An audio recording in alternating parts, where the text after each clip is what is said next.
Hello everyone, welcome back to my channel. Now, following on from a video I made a couple of weeks ago on my best and worst designer handbag purchases, you guys wanted to know exactly the same for my designer shoes. So that's what I'm going to do for you guys today. Now, I've done it a little bit differently to how I did my handbag video.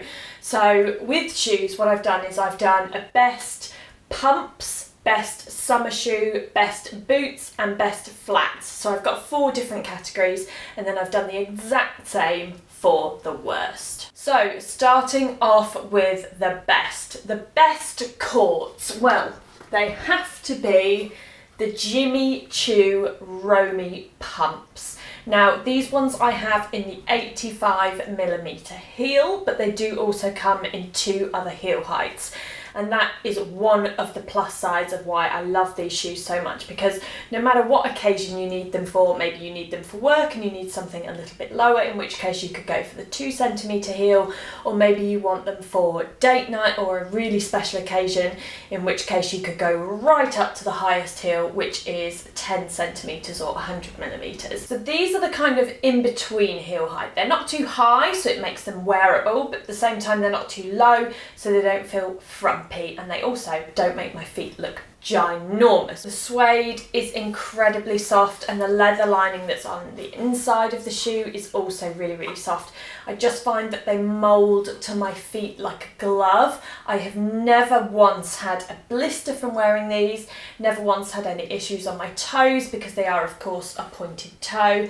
Absolutely no issues at all wearing these. Now, not only do these come in 3 different heel heights, but they also come in lots of different fabrics. So if maybe suede is not so practical for you, then they also come in leather. But just to quickly touch on the suede, I obviously have these in beige suede, and I wear these quite a lot. You might have seen some of my outfits over on my Instagram account where I've worn these, and they're immaculate. This suede wears really well.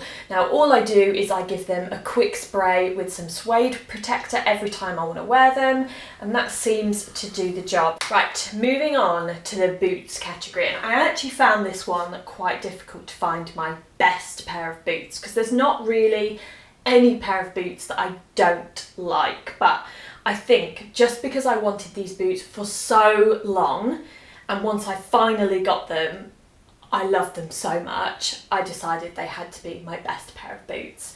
And those are the famous Chloe Susanna boots. Now, the only negative I would say about these boots is the price, £850. Ugh, I'm not gonna lie guys, it hurt me inside so much when I bought these boots. But it also caused me so much love and delight. They are incredibly comfortable. Again, the leather on these is so soft. They needed no breaking in. I could literally pop them straight on, and I had no blisters. I didn't have to wear them around the house to soften the leather. The leather is just, it's so soft, so supple. It's just absolutely beautiful. They are durable. I haven't had to have them rehealed. I haven't had to have them resoled. The sole is doing so incredibly well. But I think what I love most about these boots is their versatility. So they work equally as well for spring and summer as they do for autumn, winter. In fact, I probably wear them more throughout spring and summer. I love pairing them with a pair of like vintage Levi's shorts and a t-shirt, just for kind of scragging around in. I also love wearing them with like a slightly more feminine white dress in summer. Oh, and again, if maybe the black leather and gold stud combo isn't for you, they do these in so many different kind of combinations. They do them in the black leather with silver hardware if you're not really a gold fan. They also bring out lots of other fabrics, lots of other different kinds of leather, and they even bring out some velvet versions as well. So it's very much a thing, a style of boot which they update from season to season. Right, on to my best flats. This was probably the easiest decision I have ever made in my life, and it is the Gucci loafer. I have raved about these shoes since I got them last year. They are the best shoe choice, not only for flats, but out of my entire collection. In terms of comfort, they are the most comfortable shoe that I own. Again, like some of the others that I mentioned, they didn't need any breaking in. I've never ever had a blister. I do often get asked if I wear these with no socks or if I wear them with little pop socks. I actually wear these with no socks, and no, I'm sorry if you think that's gross. They don't smell at all. Again, this seems to be a running trend with all of my bests. They are an incredibly classic shoe. They are not a one-off, which you will see from my worst flat, which is a version of this shoe.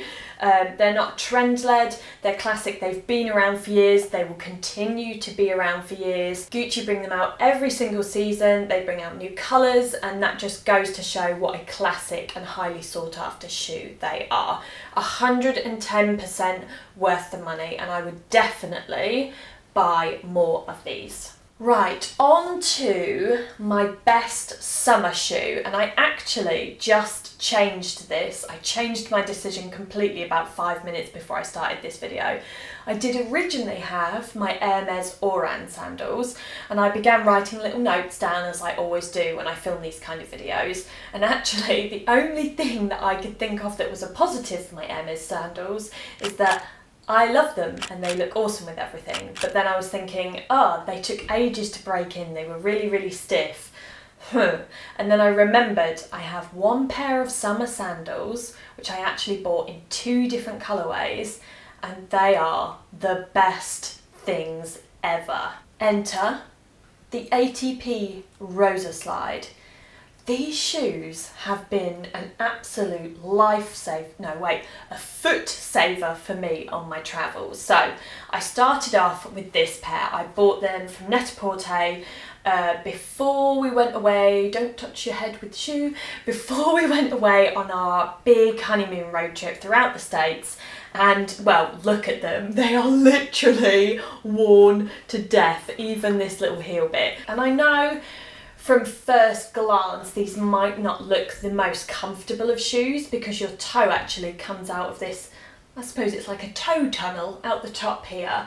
But trust me, they are so incredibly comfortable. I know once we got back after our road trip, so many people had bought these because I'd raved about them so much. And for all you guys that sent me a message and said, you know what, Emma, you were right, thank you so much. It's so good to hear that you guys are kind of enjoying my recommendations. So not only are they comfortable, they didn't need any breaking in or anything like that. They last through water and rain. I mean, I know you can see these ones have gone a little bit misshapen, but the good thing about them is as soon as you slide your foot back in there, they just come back to life. And there's one thing which I really appreciate about these shoes, and this is quite important for someone like me who has, shall we say, slightly larger than average feet. They actually make my feet look smaller than what they are, and I think that's down to this kind of very unusual design here on the foot. Now, all good things must come to an end, and we must move on to the worst category. So I'm going to start off with my worst pair of courts. Now, I have to mention that all of these bests and worst, and the same goes for my handbags, is just my personal opinion. Just when I look at my collection and I go, what were my best purchases and what actually were my worst purchases? And unfortunately, my Gucci loafer marmont heels were on my worst list.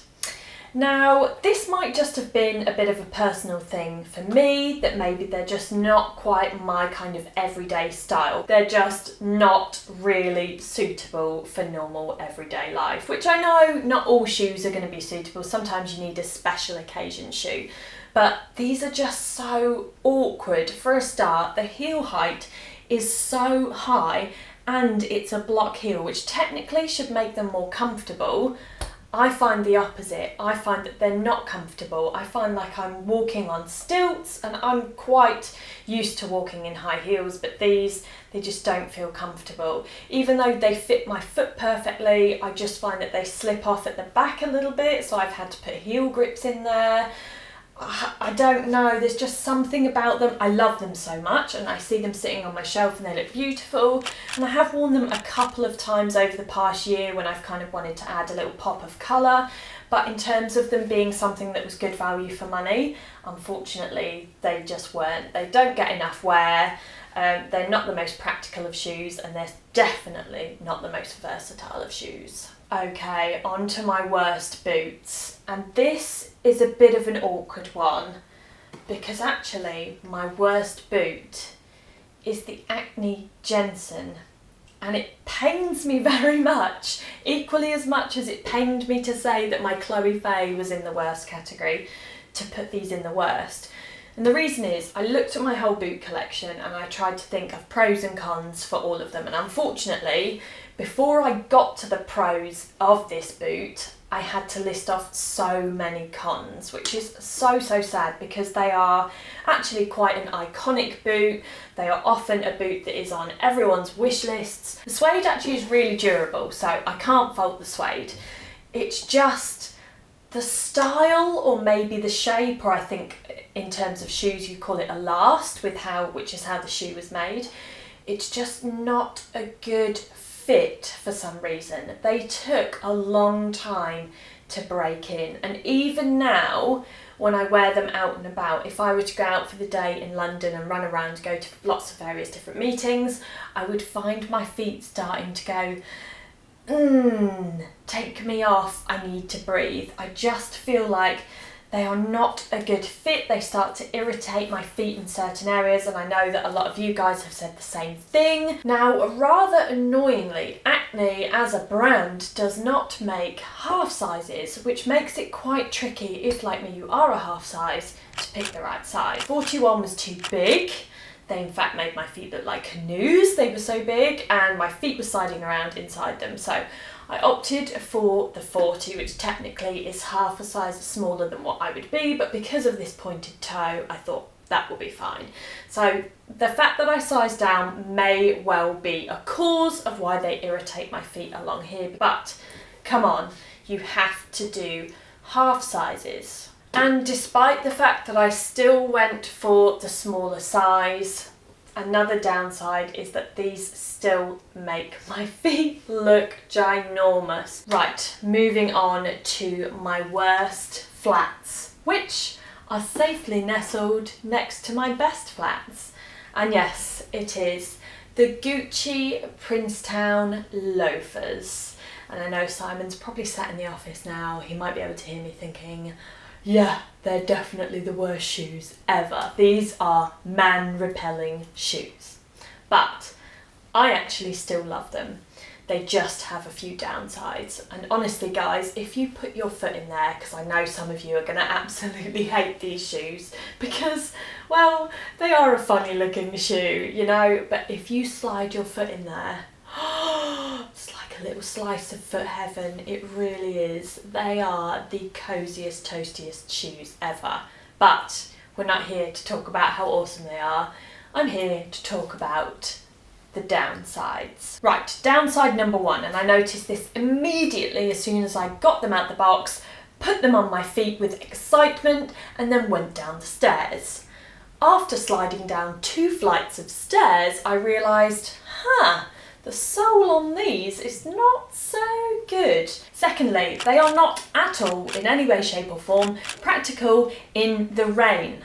Now, you wear these in the rain and these little bits of sheepskin start to act as a sponge, and they just absorb the water, and then as you walk and as these bits flip back up on the back of your heels, you just get spattered with lots and lots of dirty puddle water. Not ideal. With them also being a mule, this does mean that they fly off your feet at any given time, because this sheepskin inside is actually really soft and quite silky, and so it provides quite a lot of lubrication on the foot. And so if you're going downstairs or maybe you're on the tube, just be careful, because if you take a wrong step, your shoe is just going to go shooting off, crack myself up, somewhere else. But on a side note, they are really good for travelling in. Still on the worst list though. Right, on to my final pair of shoes, and it is the turn of my worst summer style. And coming in that position, oh hello, are these Isabel Marant, and I think I'm pronouncing this right, but they're called the Yerin sandals, or Yer, it might be a silent J, Yerin sandals, I don't know. Anyway, these were a style of sandal which I lusted after for a good entire summer season. They are probably the most uncomfortable pair of summer sandals that I own, and the area which causes so much jip is this bit up here. So obviously your foot slides in down here, and this is where the ankle strap goes into the foot bed. And this is a very, very narrow opening here. So what happens is the strap forms underneath your foot just before your heel, and it's such a soft bit of skin where you don't really ever get any kind of irritation or friction from a shoe, unlike your heel, and it just burns. Man, it burns. Not only does this bit rub here, but some of the ankle straps also cause irritation, especially if you've got bony ankles like me. That cause, like, you know, when something rubs on it and it makes the skin just start to peel off and then it's just sore for days. These did that. It's such a shame because I'd lusted after these sandals for so long, and I actually almost bought them in another colour at the same time that I got these, so I'm quite glad that I didn't really. They look beautiful on, like, appearance wise, they look so awesome. This heel is really, really manageable, but literally I can last about 15 minutes and then I'm done. And there we have it. That concludes my best and worst designer shoe purchases. If you guys have watched my full shoe collection or my winter boot collection, or you've just seen any of my other designer shoes here that you want to ask any questions about, please do leave me a comment in the comment section below. And otherwise, I will see you guys next time. Bye!